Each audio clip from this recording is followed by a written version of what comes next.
বাসা কোথায় তোমার? আপনি এভাবে আমাকে প্রশ্ন করছেন কেন? ইমাম সাহেব, হ্যাঁ? উনি বাইরে ওযু করছেন।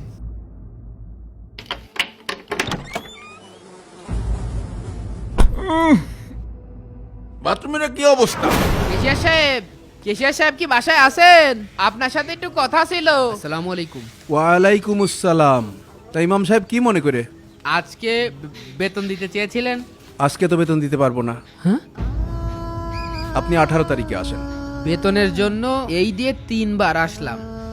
আপনি তো একের পর এক দিন দিয়েই যাচ্ছেন। এই আপনি এত বেতন বেতন করেন কেন? আপনি তো দেখছেন মসজিদের দোতলা টাইলস লাগাতে যে কত টাকা খরচ হয়ে গেল, আবার এসির অর্ডার দেওয়া হয়েছে।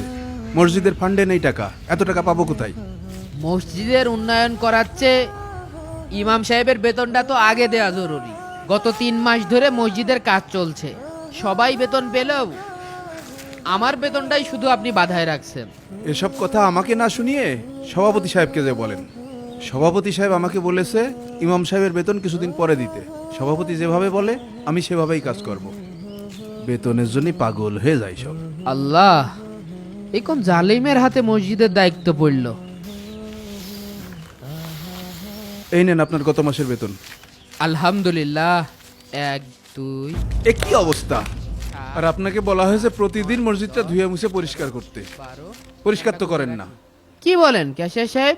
এই মাত্রও ঠিক মতো পরিষ্কার করলাম। ওই একবার পরিষ্কার করে মসজিদ পরিষ্কার থাকে? প্রতিদিন 5 ওয়াক্তে 5 বার পরিষ্কার করবেন। অজুখানা তো পরিষ্কার করে বলে মনে হচ্ছে না। চারিদিকে শ্যাওলা পড়ে কি অবস্থা! এই ইমাম সাহেব এদিকে আসেন। জি বলেন। এই অজুখানারে কি অবস্থা! এখানে বসে অজু করা যায়?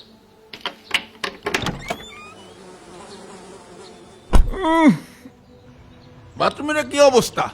গন্ধ ঢোকা যায়। মসজিদের বাথরুম অজুখানা পরিষ্কার করার দায়িত্ব কি আমার? তা এসব কে পরিষ্কার করবে? আপনি ছাড়া আর আছে কে?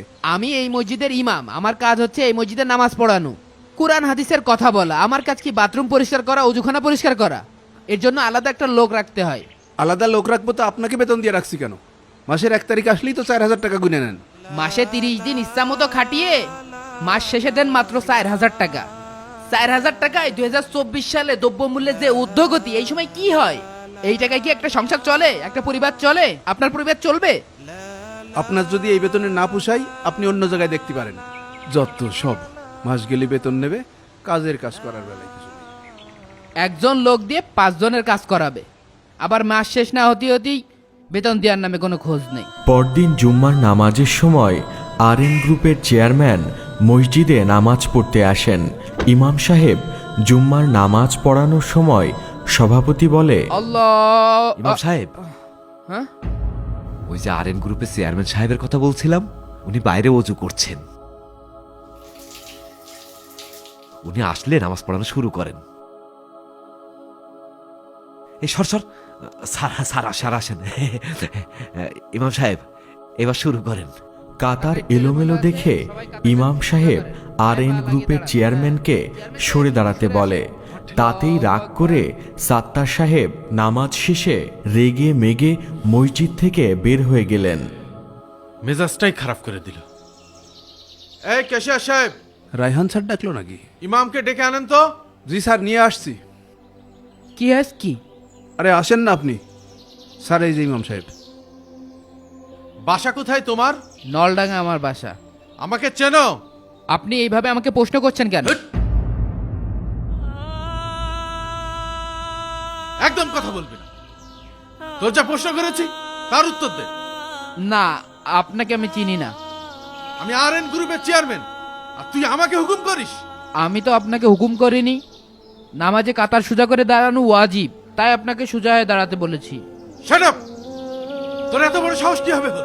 তুই কি জানিস এই মসজিদের সকল উন্নয়ন আমি করেছি? আমি এই মুহূর্তে তোর মসজিদ থেকে এক্ষুনি বের করে দিতে পারি। আপনি আমাকে কিসের ভয় দেখাচ্ছেন?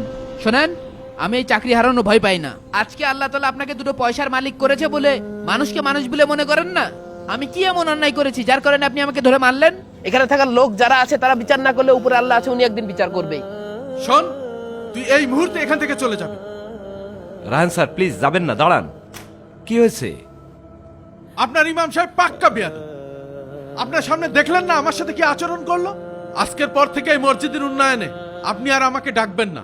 শোনেন, আল্লাহ তাআলা টাকা পয়সা দিয়ে সবাইকে পরীক্ষা করে, এভাবে অহংকার করা ঠিক না। ধত্তর জ্ঞান। ড্রাইভার সাহেব চলো।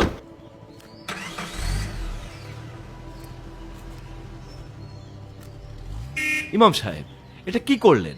রাহান সাহেব এভাবে রেগে চলে গেল। আমি কি এমন বলেছি? আমি শুধু বলেছি যে কাঁটাটা সোজা করেন। সে বেকা হয়ে দাঁড়াইছিল। এটা বলার কারণে আপনাদের দুজনের সামনে, ক্যাচের সাহেবের সামনে আমাকে ধরে এইভাবে মারলো। আমি আগে আপনাকে বললাম, মসজিদের উন্নয়নে ওনার অনেক অবদান আছে। আপনি যে এত উন্নয়ন করেন, আপনি কার টাকায় উন্নয়ন করছেন একবার একটু ভেবে দেখেছেন? আপনার এই যে রায়হান সাহেব, তার তো একটা ব্যাংক আছে, সে সুদের সাথে যুক্ত। সুদের টাকায় মসজিদ বানাচ্ছেন। এত উন্নয়ন করে কি করবেন? ইমাম সাহেবের বেতন 4000 টাকা, তাই আপনার ক্যাশিয়ার সাহেব দিতে পারেন না।